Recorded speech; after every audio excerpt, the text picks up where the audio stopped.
Hi class. Imagine going to a world where traveling meant walking out your door only to discover oceans, fields, mountains, and forests.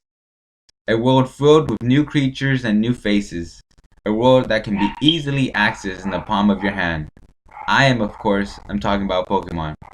Today I will demonstrate how anyone can play Pokemon from anywhere at any time.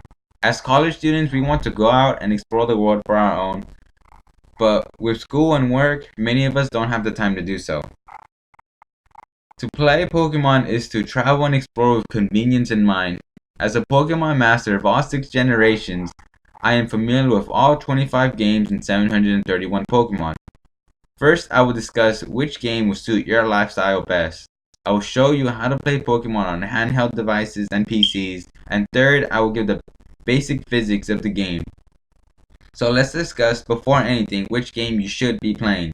There are a variety of games to choose from, but for simplicity, I would distinguish each game based on which console they were released on.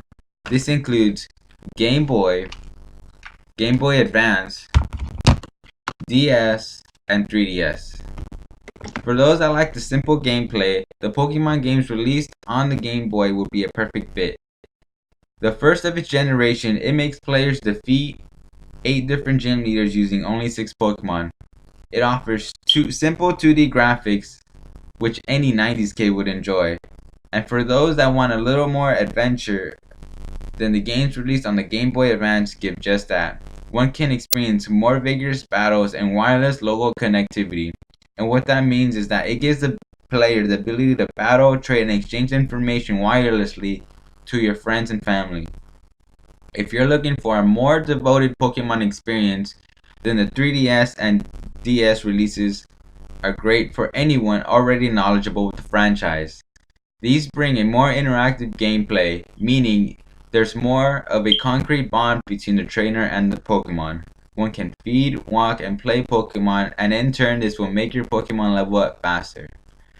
Now that we've gone over the potential choices for your gaming experience, I will explain how to play these Pokemon games on your phone or dedicated handheld console. If you chose to play the Game Boy or Game Boy Advance releases, then you are able to play these games on an Android device or PC by a program called an emulator. There is currently no way to be able to play these games on an iPhone due to limitations on that device. An emulator is a program that emulates the hardware of the game that the game was released on. It uses data called a ROM to play the game. There are several emulators to choose from, but many will vary based on your PC and Android's specs. But once you download it and install the emulator using the Play Store or Google search engine, you will need to download the ROM of your selected game. This can easily be done through your browser using such sites as DopeRoms or CoolRoms.com. Just type in the game you want on the search engine on the site and select among the searches. Download the ROM into a dedicated folder labeled ROMs. You will need to refer to this folder when using the emulator to load up your game. Once you have that done, you open up the emulator and select the Pokemon game and start your adventure. If you want to play a DS or 3DS releases, then you will have to get the dedicated hardware and game from a video game store, but they are just as portable as having it on your phone. Now that we have all the tools we need to play the game, I will explain the physics of the game. In Pokemon, there are several basic elements in which each Pokemon are associated with. These are known as types. The player at the start of the game has the option between using a grass, water, or fire type. Certain types are strong or weak against other types, such as a grass type is weak against a fire type, and a water type is strong against a fire type. Each has each attack a Pokemon has is also associated with the type.